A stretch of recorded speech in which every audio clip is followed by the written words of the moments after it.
standard first pick. And the reason I love Rumble right now is not only is he a great team fighter, but since we made the change, he has the shove in a lot of the top lanes, and that is hard to deal with, especially if you know there is an invading jungle like a Nidalee or an Elise on the other team that we are seeing spring up much more often. So I think that Rumble is a very safe ban here for Aimee. As we said, Amazing J doesn't play it really, and they just want to get rid of one of Duke's best. Yeah, second game in a row against Aimee where Road is not allowed to play Bard. It is definitely his best champion. He's a massive playmaker on it, and in these best of ones, you don't want to risk facing a bot who's playing on form. Absolutely agree. It's also the second time in a row now Aimee has banned Rumble themselves, once on Red, now once on Blue. We talk about champion pools available, and maybe Rumble's not one for them. We are seeing to avoid this as Zac is gone. SKT don't want to deal with it. Yeah, and that's the second time SKT has banned Zac against a Zac player. Obviously against C9, they banned it against Meteors, and now banning it against a Voidless. Yeah, and I actually like these bans from Aimee because the LCK teams have shown they really like Rumble Ezreal as a rotation. The Korean AD carries are fantastic on Ezreal in the late game. So by banning away these picks here again, you set up that first pick for Aimee where you don't have to worry about first picking Ezreal or Rumble, and you don't have to deal with that first rotation from SKT. But first rotation, Nidalee is available here. 100% pick ban champion at World so far. The only champ to be this. We saw it played earlier today, and it was actually the win for Albus Nox over Counter Logic Gaming, and yet here we see that Aimee doesn't seem to care. Yeah, and if this is locked in, that is a huge gauntlet thrown at Blank, because right now, Blank had a shaky MSI on the Nidalee, then didn't go back to Korea and perform particularly well on the champion either. I would not be surprised if a team, you know, does throw this challenge early at SKT and see if their young jungler can step up. Blank obviously can go for the Rek'Sai if he wants to. But as you said, you know, 50% win rate only this year for Blank on the Nidalee. Definitely not been one of his greatest picks if you look at his individual performance. But it is a pick that is so often banned, and it's crazy. We have the top 3 junglers open, and then all of Zac banned. But this is a good read here by Aimee. You look at SKT's stats throughout the summer. In 3/4 of their games, they banned Nidalee. Never received the Nidalee ban. They weren't the ones really playing it here, reading that even though Nidalee's believed to be the best champion, it's not one that's going to get picked up, and instead we can now get the insta-lock Rise here on the blue side. And this is what we said. Baimi has played, I think, 17 victories on Rise right now. He's played 21 games total, I believe, in solo queue. 19 games. 19, okay. Lost 2 only on the Rise. But in saying that, Deficio and I found this information in about 2 minutes, so SKT must know this is coming. Yeah, and they clearly are not afraid of the Rise. I mean, it's the first time we see this Rise here at the World Championships, and it is a super risky pick. It's a fantastic split push, a great 1v1, but once you get into big team fights, it is very hard to execute this Rise. But this is why Aimee swapped in Baimi to play this. As you said before, Spawn, he played it 19 times here in the North American solo queue. The next most played champion for him was Ezreal with 4 games only, so he's been spamming that Rise. Interesting, another 4-letter champion coming in for the lineup as Jinx is the hover and will be locked in. So some more more unique champions coming in here that Jinx threw for Jin Jiao. Yeah, Aimee's pick and ban phase, it's always interesting. Insta-locking Rise after banning Syndra. They wanted Faker to pick this Cassiopeia and then try and play the matchup. But it's such a risky one. If you get ganked once as this Rise and fall behind in this lane, there's almost nothing you can do. Late game scaling is there, however, with Rise as well as the Jinx. I mean, if Rise blows up one member and Jinx gets excited in these team fights, they will be able to run over the top. And I actually like Jinx into Cassiopeia. She's one of the few AD carries that doesn't have to really get into that danger zone that Cassiopeia throws down. Of course, with that rocket launcher being incredibly long range. So I think that as far as Jin Jiao goes, he is a hyper carry player, and this is the safest to play in this kind of team comp. Absolutely agree. He's going to be in the back line, and so far we're not seeing a lot of dive threat from SKT anyway, but they've still got a few champions to pick up here. Very, very rarely seen Nidalee from SKT, but we are seeing it picked up here now for Blank. Still 100% pick ban in the championship right now, and more of a surprise pick actually for Blank coming in. Yeah, you said it earlier, Freak, how it's not been a great pick for Blank. He's only picked it once all summer split long, and he actually lost that game as well. So definitely not a pick we see often from SKT in the summer split, but it's a pick you will have practiced it in solo queue, practiced it in scrims a lot. SKT going for very, very strong lanes here who can push early on and Cassiopeia in the Karma Sivir to try and set up Blank to invade and find Amazing J. But now there is that kind of timer on the game, because unless they go with a heavy CC top laner, there is no one to really shut down Jinjiao's Jinx if it does get rolling, if this game gets extended to that 3-4 item slot. One of the problems with taking Nidalee in the jungle is if you don't get that incredible farm leech, it does not bring the same kind of utility into those late game team fights. Definitely not. And Aimee, again with this almost crazy composition where you see Ryze, Jinx, Soul, they showed their hand very, very early. But they wanted to see more picks from SKT and see if they can get more counter picks. Top obviously is left now for Duke to get picked. We've seen Trundle into Poppy. It is a good matchup. Otherwise, you can go for range against it. Kennen can win the lane early versus Poppy especially. Nara can win the lane early versus Poppy. Later on in the game, though, it becomes very hard then to kill this Poppy in the side lane. Well, we've seen several picks that have been good into Poppy There's in top. And we saw a winning Trundle in a Poppy again early today, referencing Albus Nox over CLG. We know it can be a good match. We know split pushing can be great. And SKT are one of the unique teams at Worlds where any one of their lanes can hard carry if you give them a good matchup. Yesterday it was Faker in the mid lane. Today it could easily be Duke up in top, Trundle into Poppy. We'll see if that can happen here. And the reason I love Trundle even further, not only does it win the 1v1, but when you have a look at Aimee's composition, that's going to be a pure tank Poppy diving the backline. And without that ultimate, it would be very hard to burn through and could cause Faker a little bit of difficulty as he's trying to position around this fight. So I think that even though it's a winning 1v1 matchup, it also gives that insurance late game to be able to burn through the tank. And I want to see Faker changes to cleanse in the mid lane, because one of the things you can do with Ryze, level 2 already, you can get a 2-second snare if you just use your E first and then snare W right after onto Faker, followed by an early gank from Elise. If Faker doesn't run cleanse, that's a very, very easy first blood. Remember, Ryze is CC, it's point on click.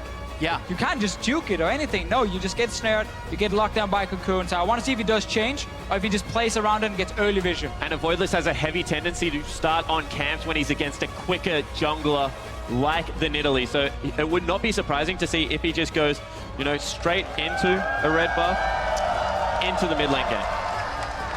We'll see if that ends up being what happens here, because early pressure could absolutely be one of the big hallmarks here of both Nidalee and Elise coming into the early match. We'll see what happens, but we are getting ready to jump into our next game, and we're on the hunt for your favorite moments and memories from Worlds 2016. Make sure you share them with us using the hashtag Worlds Big Plays. Of course, you can also vote for your teams to win here. Hashtag IMWin, hashtag SKT win. But either way, let us know how you've been experiencing Worlds. So far, I have been loving it, absolutely. It's been wonderful casting in front of this amazing crowd, and the games have been no slouch either. So here we go with game 4 of the day, rounding out the group. Aimee taking on SK Telecom T1. It's gonna be fun to see what Aimee can do in the mid lane on this Ryze. It's a pick he has practiced a lot, and as soon as they swapped them in, it was almost too obvious they would go for this mid lane champion here. No one else has picked it so far at Worlds. And they have a very similar champion pool in Athena and Aimee. And I almost thought that we had got juked, and you know, maybe they just go back to something like the Varus and play a very similar style. However, it looks like they have got a lot of cheese prepared because they're sneaking into a bottom lane brush. A little bit of poke, 8 gold for Wolf. Only knows that 1 was there. Road tanked it, but it's enough to say, you know what, I'm afraid. Also, it's Road's trinket. He could have clicked and figured out who placed it. Either way, they only know the support was in that brush, but it does mean they have to play this a bit differently. Yeah, very normal, though, to have a Braum trying to contest the bush in the bottom lane to see if he can sneak into the second one without getting poked. You want to make sure, if you're Aimee, you don't do anything wrong here level 1 and start falling behind, because you have this combination in the mid lane that can set up ganks. We talked about the cleanse before. Faker did change from Ghost to the cleanse for that very specific reason. Doesn't want to die level 2 to Elise and Ryze, just locking him down. So smart choice from him. Road still in the brush, lands the shot, but doesn't get any free gold out of that. Now Wolf actually, yeah, 11 gold, thank you very much. He's rich. Bam. All the cash earned. Damn. Takes your money and hits your 80 carry as well. Yep. I do like the fact there that SKT kept the lane level 1. It's going to be very interesting to see who can get the shove out, but already you can see that Faker wants to step up in that mid lane, try and challenge the Ryze. Yeah, so the thing about Ryze here early on is he can actually push very, very fast, because it's very easy for him to get hits with his E, like just spam it away and get it onto multiple of these minions here. And then once you level up to level 2, if you want more push again, you can just take your overload and you can start shoving real fast. No real threat of Faker dying early, so he doesn't have to go for the snare level 2, and he can just start playing more aggressive. Ryze is fantastic 1v1. He's going aggressive already. E and Q, actually, a lot of skill shots being landed. Good juke. Faker managed to get away from one of the skill shots here, but Bamey, I do think, won that trade just a little bit here. And one of the things about Bamey that you do have to acknowledge is the fact that he is the roaming player. Is now Faker goes aggressive. Missed the Q, and it means Faker gets a lot of shots there. Lands another Q, flash chase, and yes! That is a trade of Summoner Spells. Bamey will survive it thanks to his refillable potion. Faker now out of mana. A really smart play by Faker here. He saw Bamey was going to just hit the minions only. He used all his spells on trying to push the wave out. That meant Faker could get a trade where there was no return from the Rise.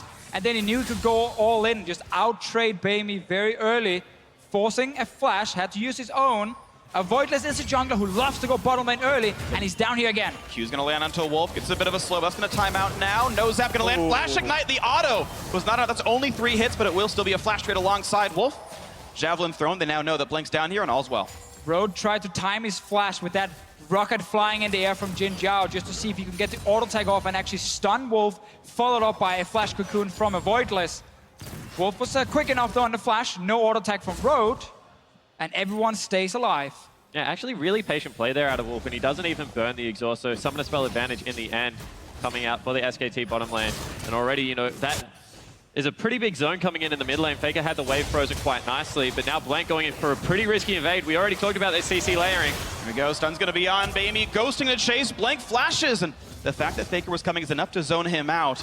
Last of a flash though. And this is really one of the things I don't like about Blank's decision making. His mid lane has set up a bit of a freeze here. He actually just wants to zone off the Rise, which means Faker can only move second. Bamey can always walk first to the Raptor because he's so far back in the lane, and Faker is also so far back towards his own tower, sitting with that frozen wave. So Blank should just not invade, just let Faker win the mid lane, don't do anything, but he decides to go in, loses the flash. And you're seeing how hard it is to win a 2-on-2 lane here. Melee support versus range. Wolf's kiting means so much damage comes into Jin Zhao. It's why almost every pro player will tell you, melee into range, you will lose that matchup every single time as far as supports are concerned. But they get a stun on a Wolf. He does not get for the chompers, though. Crucially, those did not come down in time from Jin Zhao. That could have been a kill. This is also a little bit of a bad habit out of the LPL bottom lanes that they just continue to trade into minion waves.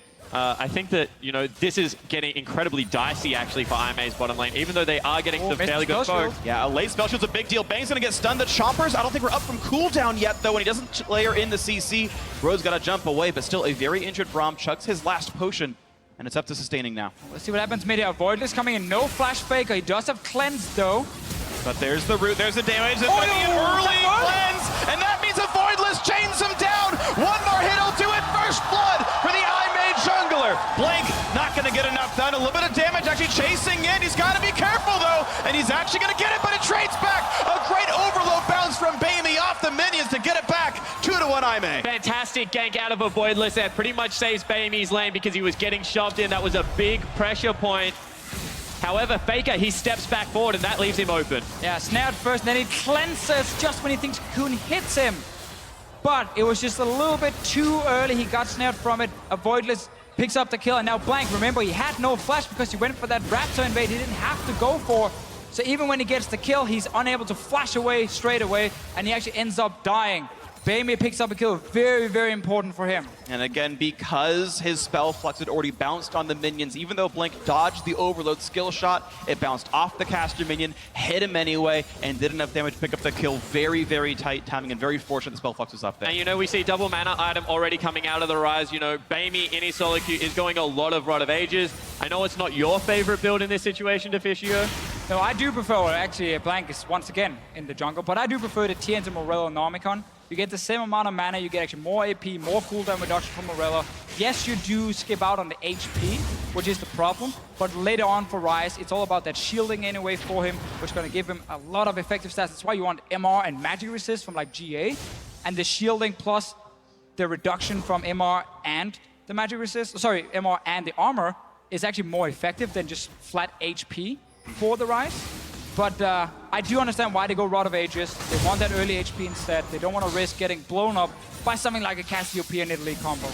We're looking for the combo right now. The damage is in. Nice poison and a couple of Twin Fangs in. Faker, you can see he's able to win these 1v1s, generally speaking, but because of that earlier gank, Bamey was able to tie the minion score back up, get that kill and assist, and he's winning his lane now. Yeah, it's when Cassio starts it up because it's very hard as a Rise to turn back into the Cassio to take a trade because then obviously the ultimate comes out, no cleanse being run by Bamey right now. So if the first poison does hit from Faker, there's nothing that Baby can really do but run away. If he opens up on Faker, however, expect a lot of damage to come out.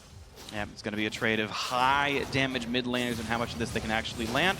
Blue buff respawns. Looks like Baby's going to get that one pretty cleanly. No one's around to contest. Even Road is able to roam up to make sure that happened well. And it's interesting that Braum has completely left the lane, coming up to the top side now. Well, one thing to always look for when you see this standard lane meta is when supports recall, they very often just walk up mid and then decide to go top or bot lane. They're going for Duke, gets the flash here, but it's very important as a support you don't just tunnel and run straight back to the bottom lane. Go towards the mid lane. If you have a ward, you can always set a vision for one of your laners. And if you then want to set up an aggressive play on the top side, your support can actually join because you didn't path straight back to the bottom lane. So you see this a lot. Faker getting locked down again.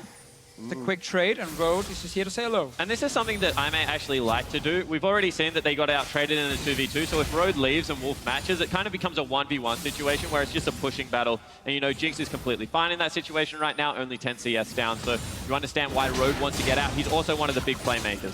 But SKT was able to take jungle control. You saw a little bit ago that Wolf ran into this bottom jungle, put several wards down as he saw both the Voidless and Road reveal themselves. It set up that dive right now by Blink, and now suddenly Jin Zhao's in a bad spot. And it's going to be the root landing into all the Q skill shots, but it was also the Flame Charmers that landed. One more shot will do it. That's going to be the stun on the Wolf. He's running out of HP, has to flash away. Here come the teleport. Summoner heal in, and he's going to stay alive. The re-engage on the Road, flashing to stay up just barely. An amazing Jay now on the wrong side of an ice pillar. Oh, he's going to whip. A great dodge by Blank, and Bang gives us out the kill. Now the slows, the chase into the turret. Repel isn't going to be enough. Blank with another kill thanks to the red buff. 3-2 SKT. And actually fantastic rotation out of Faker as well. That was a 5v3 for a lot of that. Because, you know, priority wasn't gamed in the mid lane. He will lose out on some CS, but turret picked up. That's a huge play out of SKT. Yeah, they thought they could pick up a few kills, but SKT reacting instantly with multiple members on the bottom lane, and that is so important for this SKT lineup. You get first tower, you get some more kills for yourself. He has a Cloud Drake as well. And that Cloud Drake is actually super impactful in a game like this because when you play against Ryze, he wants to play in side lanes. He wants to rotate a lot, move between the lanes. If you can match that and maybe be even quicker due to the Cloud Drake, it actually has a ton of value for you. So let's have another look at this. I mean, when this setup came in, this was all because of Road's early roam up into that top lane. And SKT did overextend quite far, but when the teleports come in, a little bit of interesting target selection out of Amazing J. Yeah, and just IMA honestly going too aggressive. They didn't have the jungler here, they didn't have the mid laner, and there was no vision in the river, so they didn't even know exactly where Faker was on the map. They knew he left the mid lane, didn't know how close he was to the bottom lane, so they end up going a little bit too aggressive. They actually did the same yesterday against Flash Wolves, where they went for some fights they didn't have to. Think back to a Voidless on the Zac without HP, jumping towards Flash Wolves and dying. So they're not really too unfamiliar with falling behind. This is a different team they're playing, though. Yeah, exactly right. You can see how big the punish is from SKT. They just take everything away from you. It's not just a turret. It's also, you know, big CS discrepancy now in the bottom and top lanes. Dragon also disappears off the map. Jungle is huge, but I guess that's expected. You kind of challenge Nidalee to outpace you while you're ganking as an Elise. And I think that, you know, Voidless definitely lost that so far in this game. Although he did get a good early gank onto Faker. Once again, looking for ganks on a Faker. Not quite going to find it, though, as the Elise slinks through. I believe did get spotted by the caster minions. And we see more trades. Duke really dominant up in this top lane. 12 minions up already, plus the assist. And you can see he's able to shove Amazing J around. Quick grasp trigger once again. And we have Blank now coming in from behind. Look for the Gromp, it's not there. And will he look for the dive? It doesn't seem that likely. Just going for a bit of control over this side of the map. Yeah, take the scuttle. He doesn't have enough information on the remaining IMA members. Didn't know where either Voidless or Road were on the map. Dive would have been too risky. And decides to just get deep vision and back away. This top lane matchup, though, is going to be so important for SKT later. Because when you play against a team who wants to play 1-3-1, if you have a winning top lane matchup, it is so good to just shut down the 1-3-1 completely because you have full pressure in that lane. So this Trundle is such an MVP pick for them because it's just going to dominate the Poppy all game long. And that means it's basically about Beimei winning the other side lane. But this guy, well, he's not really getting ahead, and this Ryze is going to need a bit of time before it's going to be too impactful. I completely agree in that, and that's where it becomes a juggling act of, you know, can we rotate Beimei into Duke's lane and try and blow him up? Because, you know, no resistance is yet picked up from the Ryze. The ultimate's not going to give Trundle that same kind of tankiness. But it all is about that timer. If Duke gets any further ahead, he's just going to completely ignore the Ryze as well and just run away. SKT once again trading back and forth. Duke does get a lot of damage down. Amazing J traded through his shield. Now Blink is part of the mix as well. So here comes the tough part. The Javelin's going to land. Aggro is still on to Duke. The tackle, the knock of Amazing J cannot get out in time. Another kill comes through for Blink. The sub is working. 100% kill participation on this Nidalee. Out farming, out killing. And Duke has always been a great one-on-one top laner. You can see that he's calling for assistance when he needs to. He's now 20 CS up. They've got great pressure on the top side of the map. However, Amazing J does need some help right now, because the further ahead this Trundle gets, the harder it is for IMA to execute on any kind of 5v5 fight. Ooh, the stun's gonna land though. The Rune Prison will be in range. Blank can't go away for quite a while, but here comes the pillar. Here comes Duke, and not enough damage yet. Yeah, the skill shot's going to land, and crucially, a Voidless also was able to jump out. A nice escape as well, Baby. Getting him with the ulti. Out they go. The nice one for Zero to salvage some of this game. In the end here, Blank dies, and so does Road, 1-for-1, but SKT can now take away a blue buff. Very, very important. Keep denying that from the Ryze, who's spamming away in that mid lane. SKT always able to get just a little bit more from these trades. Good start, avoid just getting the cocoon, and then it's just the Spellfox into Rune Prison for the 2-second snare. Gets the kill, and here's Road. Yeah, and it kind of looked like a little bit of a mechanical error there as he pounced to the left. Good Ryze ulti to get themselves out of danger, but 1-for-1 trade, blue buff going over. That's no big deal for SKT, and you can see 3K still in the lead. I mean, they're completely fine with the pace that this game is going at, because the further ahead that Trundle gets, he's now got 3 assists. His cull's about to be checked in, probably by about the 18-minute mark. He's just sitting so pretty. Yeah, and you really know a team is winning the early game big time, honestly, when all sides of the map is kind of in your favor. Because normally, if you go for the dive on top lane, the enemy team should be able to do something on the bottom lane. But in this situation, IMA will just push all the way down to the tier 2 tower. Like you see, the Jinx is sitting down here in the bottom lane again. So that means IMA actually doesn't have a winning lane on the map right now. And that makes it very, very hard to play League of Legends if you have no strong lanes to play around. It's also one of the reasons that Siva's just so popular. I mean, she can wave clear so incredibly quickly, go mid, catch that wave as well.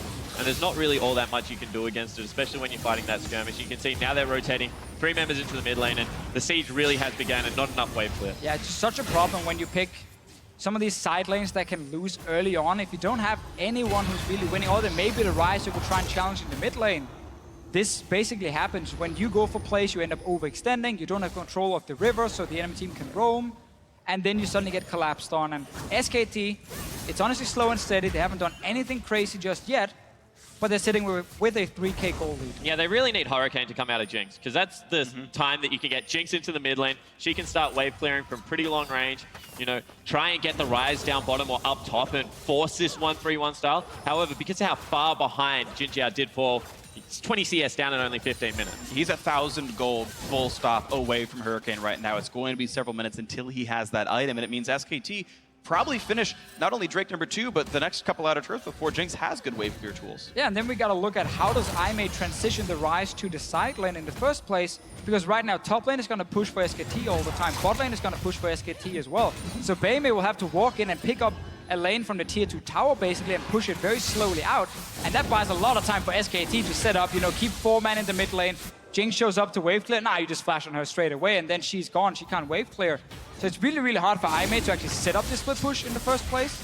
They need one of these side lanes to be pushed out, and then you can move the Ryze. And look how impressive this is. I mean, they take down the Dragon, they have priority on the bottom side of the map, and all of a sudden, Duke pulls back. He understands when one side of the map is pushing, he's exposed to that gank, 3 members roam up top, and he just doesn't give anything away, plays nice and safely. That means he's going to be able to pick up all that farm, and it's just very experienced, calm play out of SKT. And it's something we like to look at a lot. I can understand it's not always the most exciting thing, but when you just look at the minimap a lot, you can see these small movements. You know, 4 members on the bottom side. As you said, top man, he steps back.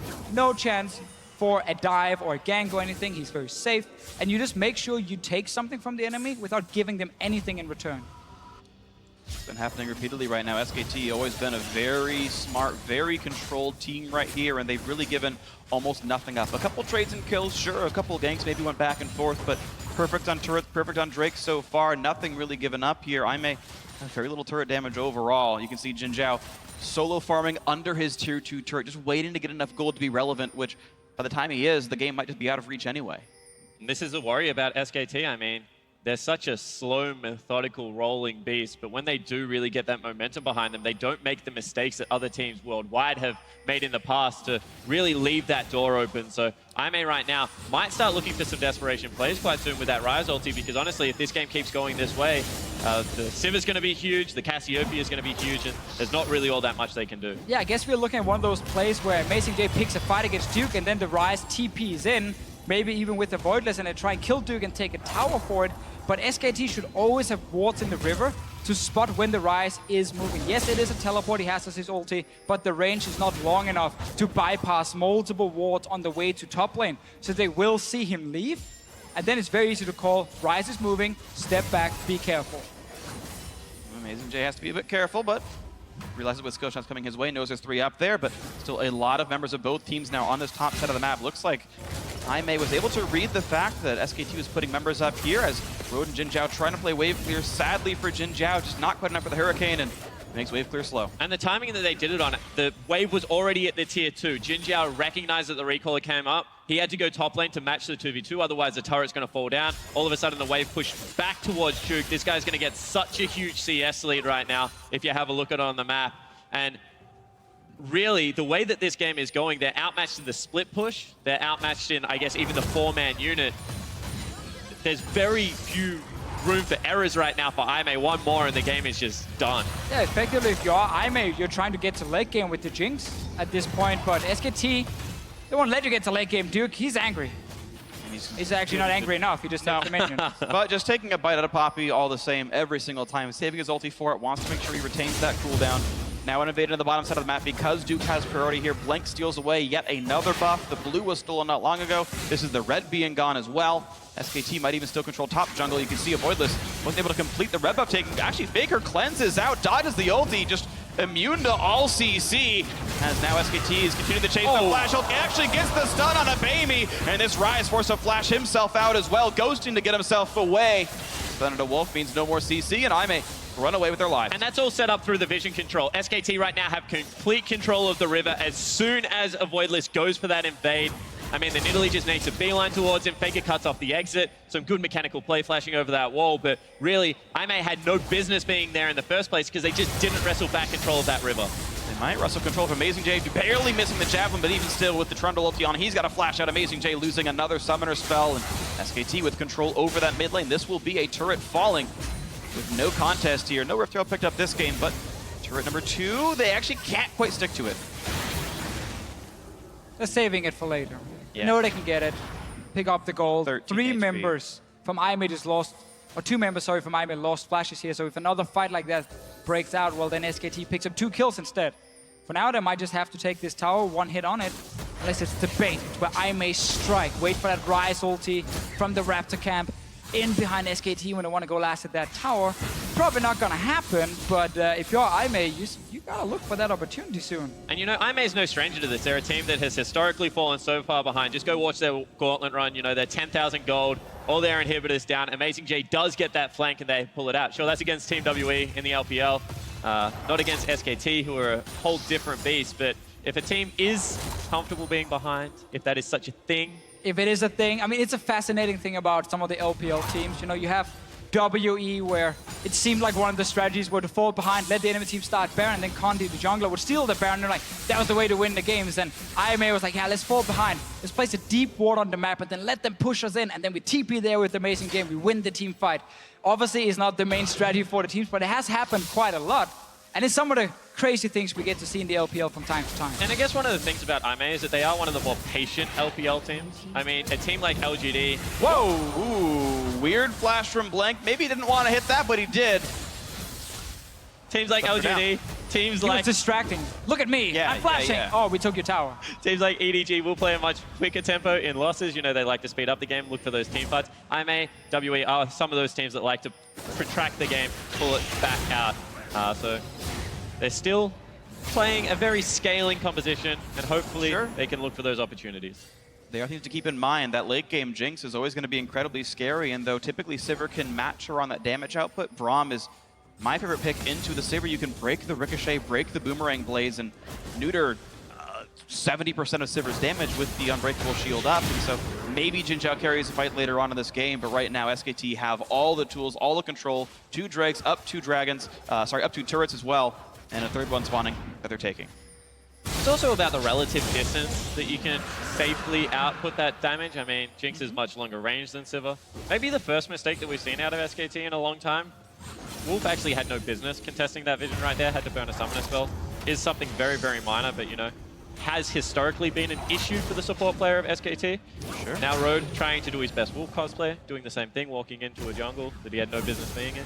At least he was able to walk away without burning his Ignite or anything, so he's fine. But SKT back on the rotation game, up to the top lane, double Cloud Drake, tons of movement speed, and now that's going to be top lane, tier 1 going down. 3-0 in turrets, 3-0 in Drakes. SKT taking their time, but continuing to build advantage without really any opportunity to get caught out. Yeah, and this is what we talked about earlier, how SKT had full control of the side lanes. They're pushing side lanes, you know, both top and bot lane, they had control in mid lane. So Aimee has never found a way to move the Ryze to that side, because whenever he went there, the wave would be pushed all the way back to his tower, so he could never really be a split pusher. He's down there now, the Ryze in the bottom lane, and he's trying to find the Duke lane to see if he can actually harass that melee champion. Meets the rest of SKT, they're looking for a fight. He's pasted up by the Karma Shield, doesn't quite land the Q poison, but still plenty of damage onto Avoid Lose, who's forced to run away. Bang burns the ulti as well, poison onto the turret, losing health is Aimee. A couple of shots in for Bang, not too much else gained. Couple ults down. The problem with this play, sending Ryze into the bottom lane at this stage of the game, is it's too late now. It's 25 minutes, they have no control over the river, and with Cassiopeia, Baron is such a real threat, and Ryze doesn't have teleport. I mean, he has the ultimate, but it's not going to cover that same distance. So in this 1-4 split push game, SKT just naturally win out because of how much control they have over that topside objective. They've had just a very good job, playing around all of this. The champion matchups seem nice. They're clearing faster, absolutely. Another attempt to steal the red buff away. Jin Zhao says, hey, I really, really want that. And it's up to Road to block. Ooh, that was close. Avoidless actually smites to make sure it didn't get stolen. Would have liked to get that on Jin Zhao, but will not be able to. And we do have some time, to talk about different things in this game, because SKT is just slowly choking out Aimee and making sure they can't get anything. Fake also blocking the choke point here, funny enough, and getting all the minions into tower. Let them all die. No one gets to pick them up. That's a blue buff as well. Baymay, if you wonder what he's skilling, he actually took ulti before. Yep. Level 10, some Ryze players don't do that. They take it 10 and 11 because the first one is fairly low range. He took it very early on. He's also maxing Q the overload, which actually is not the most effective thing you can do. It's better to get a few ranks into it, like rank 3, rank 4, and then just go full up in your E, your spell flux, because it increases the overload damage when you use spell flux first by 15% every time. That is more than the base damage on the Ryze goes up, the overload, when you rank that one. So it's actually better later on to just max out spell flux and then put the last 2 ranks in overload, in case you want to play Ryze. There was a great guide about this, on the TSM subreddit actually, that I read that was fantastically well written. I'm sorry I don't remember who actually wrote it, but he explains all these things into details. So right now, Baymay, it's not been his greatest game of all time, despite being 2-0, because he actually expected to have much more of an impact on this Ryze. They subbed him in to play this pick, and hasn't really done anything. I mean, he's able to get things done in the early game, but this game is just completely stalled out by the fact that SKT have just controlled the map absolutely. You've got a 60 minion lead in the jungle. Blank playing one of his very rare Nidalee games. I believe he said he played it, what, once? Once in the summer split. Yeah, once in the summer split. And so he the lost. Yeah, right. So there you go. Maybe his first Nidalee win of the last 6 months or so, and actually doing, I think, fairly well on the champion. Baymay, kind of 1v5 right now as far as the scoreboard's considered. This has always been the scary thing about SKT. I mean, we saw Faker absolutely dominate a game already at Worlds, but he doesn't have to do that every game when this team is playing well. I mean, also a huge CS advantage in the bottom lane. Duke definitely won out in that 1v1 top lane. Multiple members of this team can and will carry. And then, Faker can just fall back in line and do his role on this team. He's fallen down in CS, but, still a 3-item Cassiopeia doesn't really care. No, and it's been an easy game for Blank, as we talked about. His mechanics are not the problem. It's the decision-making when he's under pressure, especially. When you have multiple winning lanes, it is very easy to jungle, because almost everywhere you go, you can get backup. Someone can move with you and actually help you. There was once he didn't have backup. That's when he had to flash away, and that happened basically, 20 minutes ago? Ever since that, it's been a flawless performance from SKT, where no one is really under pressure. And then I'm sure someone is going to argue 26 minutes in, why haven't they finished the game yet? Well, they're just playing very, very slow and steady. Now's the time to start setting up Baron. You are healthy enough to actually tank the Baron and take it down. You have the damage. And now you can force Aimee into a team fight around this Baron here and win that fight. Exactly. The big thing when you're watching a team with a lead play is not the really broad strokes, but is the gold lead constantly going up? Are they taking vision control every minute or so? And this is now the culmination of that effort. They've got complete darkness here on this side of the map, taking down Baron pretty rapidly, and I may have to face check through several layers of wards, and there's not even a chance. Baron already picked up here by SKT, and maybe they find a bit of an engagement. Amazing J Flash again getting caught out by Faker, though. Puts him not quite into the wall, nothing really being gained. Amazing J about to lose his life, and does so. Sends members of SKT back, but no one else from Aimee was ready to follow in off Amazing J's Flash, just went in to die by himself. And notice the small things in the team fight. I mean, Duke completely zones out Bamey, the only person that has any items, and right now he can't duel Duke. That's a very easy Baron pickup now for SKT, and they're just going to try and march it up mid lane. There we go, mid lane tier 2 going to be pretty easy, I believe. Bang pulling aggro, doesn't even care all that much. This will be another turret felled, 52 to 42,000 gold, a 10k gold lead 27 minutes in. Absolutely massive right now by SKT as they continue to push in for the inhibitor turret. Amazing J still dead for 10 seconds. Be another tower here for SKT going down, or at least getting it very low. There's still a few caster minions, and Bang finally decides to step in, get the job done. And now that's how you pick up that Baron. No risk, no chance of Aimee actually stealing it. If Aimee had been there earlier, SKT would have turned around and picked the fight. So honestly, they were just waiting to be healthy enough, have enough damage, take the objective down, and now they've opened up the base already. This is a desperation team fight. I mean, they've already used 2 big ultimates. Amazing J gets nailed here. They don't have the Rise, and he misses the wall slam, which means that Amazing J is just going to get popped. Aimee, they had to try something at that stage. I mean, giving away a Baron and not getting anything in response was always going to be bad news for this team, but now they're 11,000 gold down, and the game's just getting further and further out of reach. Yeah, you talked about it being a desperation team fight. I think Jin Zhao did literally 0 damage during that encounter. The one auto he did get off was nullified by the Poppy ultimate regardless, so absolutely nothing done right there. Zoned by just Karma and Wolf, the 3 members over there. And you know, while we're talking about snowballs, I always think it's important to identify what a team does. If you're really long range, if you're a poke comp and you can siege up and take the game relatively quickly, sure, that's great. But when you have a look at SKT, they have all their carries underneath 500 range, right? So being able to siege into what is a Rise, you know, is a Jinx right now, would have been dangerous without the Baron buff. But at the same time, they have the Cassiopeia, so they set up vision control around that river, and they're able to take it down pretty much on time. So I do agree that, you know, sometimes teams do close out slowly, but you have to always look like, you know, what are they actually trying to accomplish on the map? Right now, they've been accomplishing a 12,000 gold lead 30 minutes in. Aimee's just enjoying playing against SKT. They Yeah. want the game to last longer. It's the experience. We just had C9 versus Flash Wolves go, what, over 60 minutes. 71, roughly. And now Aimee, they want to do the same. They're not going to match that record. I don't think SKT will allow it. SKT too vicious of a team. Jin Zhao half HP, Blank threatening the dive, doesn't go for it. Jin Zhao will stay alive, but top lane inhibitor turret now down as well. From Duke split pushing the 1-4 split push working very well. Road tanks the Javelin. Big shield on for SKT. More damage to the turret. A quick knockback puts a Blank away, but it's still the siege that's not really being stopped. Smite to kill off the cannon minion. Yes, they'll drop it down, but a new wave of reinforcements is coming. Bamey trying to fight Duke, level 18, level 16 to 17, and just can't do quite enough damage to him walking back in, but the bottom lane siege still going through, and this turret now down to 1/3 HP. And Duke just doesn't care at this stage of the game. I mean, he's already picked up 3 items. He's got the boots in there as well, so the CC not really affecting him.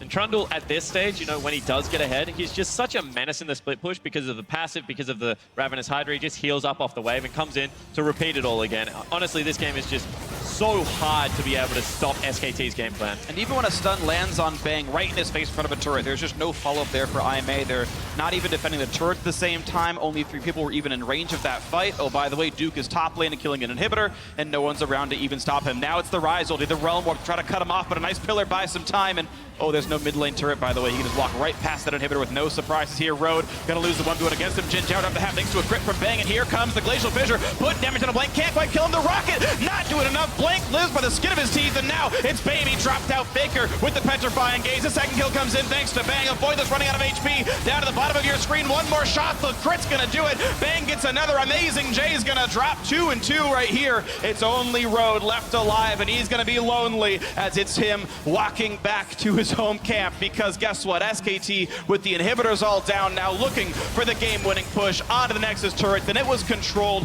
the whole way through. SKT won their lanes, they won the fights, they played the control, and now 2-0 is the reward as SK Telecom T1 are in